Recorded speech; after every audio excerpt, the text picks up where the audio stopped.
Damien didn't let go of her right away. Even after their lips parted, his hand stayed firm at her waist, his eyes locked on hers as if breaking that connection would undo something neither of them could name. Finally, he stepped back, not far, but enough to breathe. He poured another drink, though she could see in the set of his jaw that it wasn't for relaxation. "Alara," he swirled the amber liquid once, then set the glass down untouched.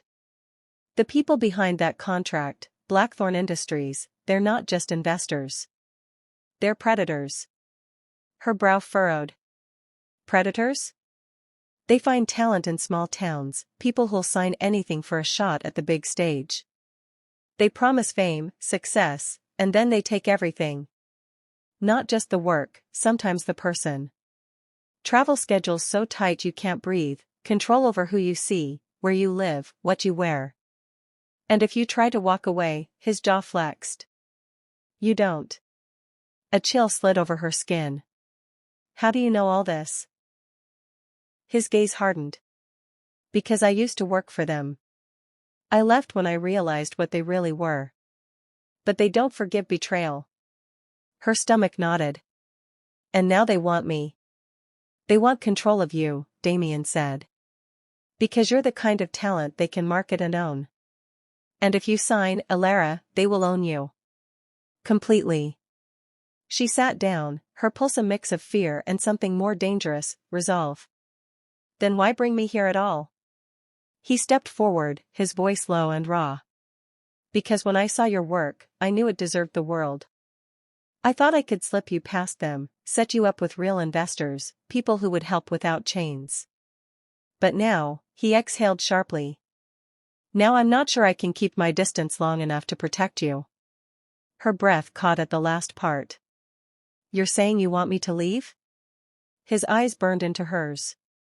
"I'm saying that staying with me might make you a target. And I'm not sure I'll let you go if you do." The words hung between them, heavy as thunder. She stood, closing the space until they were inches apart. "And what if I'm not ready to go? What if I want to stay, even if it's dangerous?" Something inside him shifted then, his control, taut until now, fraying at the edges.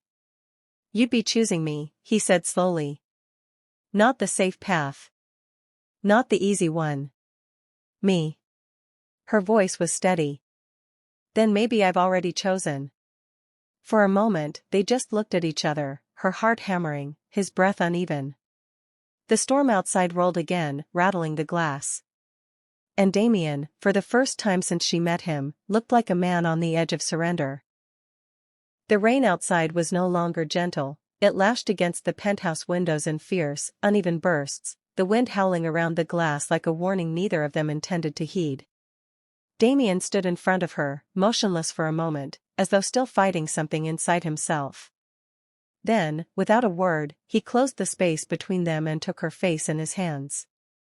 The kiss landed with no hesitation this time, hot, deep, and hungry. His mouth moved against hers with the urgency of a man who had been starving and finally allowed to eat.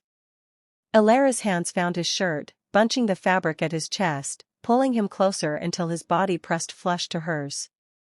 She could feel the hard planes of muscle beneath the thin cotton, the heat radiating from him in waves. When they broke apart for breath, their foreheads rested together, the sound of rain filling the space between heartbeats. "Tell me to stop," he murmured, his voice low and rough. She shook her head, her fingers sliding up to the back of his neck. "Don't you dare." Something in him unraveled at those words. His hand slid down her sides, tracing the curve of her waist, settling at her hips before pulling her firmly against him. She gasped softly at the contact, the sound swallowed by his mouth as he kissed her again, slower this time, but no less intense. They stumbled toward the sofa, neither willing to let go.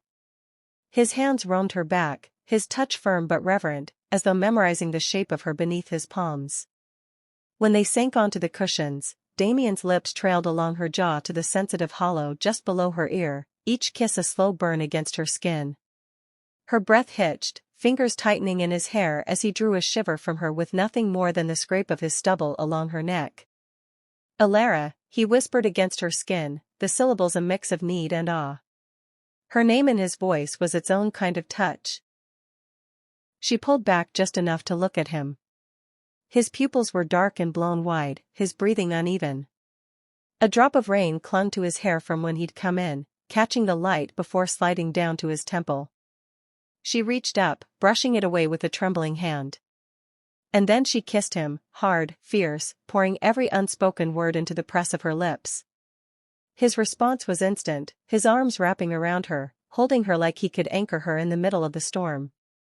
When his hand cupped her cheek again, his thumb brushed along her lower lip, sending a warm rush straight through her. Their kisses became slower again, but deeper, the kind that left her dizzy and gasping for more. They didn't speak again for a long while, only touched, only breathed, only let the storm outside rage as the one between them finally broke. The first thing Alara felt was warmth. She opened her eyes slowly, the pale gray light of dawn spilling across the penthouse through rain-streaked windows. The storm had passed in the night, leaving only the soft hum of the city below. Damien was still beside her, one arm draped over her waist, his breathing slow and deep.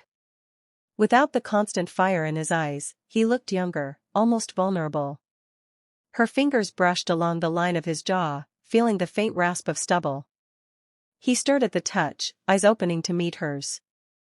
"Morning," he said, his voice husky from sleep. "Morning," she whispered back. For a moment, they stayed like that, quiet, watching each other. No need for words. But reality pressed at the edges. The contract still sat in her apartment. Blackthorn still waited. And she knew they wouldn't give up easily. Damien's hand found hers, fingers lacing through. "We can walk away. Disappear if we have to." She smiled faintly. "And if I don't want to run? If I want to fight?" His expression shifted, part pride, part concern. "Then I'll be at your side." It wasn't a grand declaration, but she felt it down to her bones. They spent the morning wrapped in quiet moments, coffee on the balcony, her legs draped over his lap as the city woke below them. The tension was still there, but so was something else. Something stronger. By the time she left to get her things, she knew her decision. Chapter 9, The Last Storm. They met Blackthorn's representatives at an upscale cafe in the heart of the city. The men wore polished smiles and darker intentions, their eyes assessing her like she was merchandise. The lead one, slim, gray-haired, with a watch worth more than her old car, pushed the contract across the table. "You're a smart girl, Miss Hart. Sign, and you'll have everything you've ever wanted." Alara's fingers brushed the pen. Then she looked him squarely in the eyes. "I already do." She pushed the contract back toward him. His smile faltered. "You're making a mistake." "No," Damien said from beside her, his tone edged with steel. "The mistake would be thinking you can threaten her." The man's gaze sharpened. "Careful, Vale. You know what happens when people cross us." Damien leaned in, voice low and lethal. "You also know what happens when you try to touch what's mine." Something in the man's eyes flickered, uncertainty. He stood, gathering the papers. "This isn't over." "Yes," Alara said calmly, standing as well. "It is." They walked out together, the cool afternoon air washing over them. The city seemed brighter, the noise less overwhelming. At the corner, Damien stopped, turning her to face him. "You're free now. You know that, right?" She smiled, looping her arms around his neck. "I was the moment I met you." He kissed her there on the busy street, deep and sure, as if sealing the truth between them. Somewhere in the distance, the clouds broke, sunlight spilling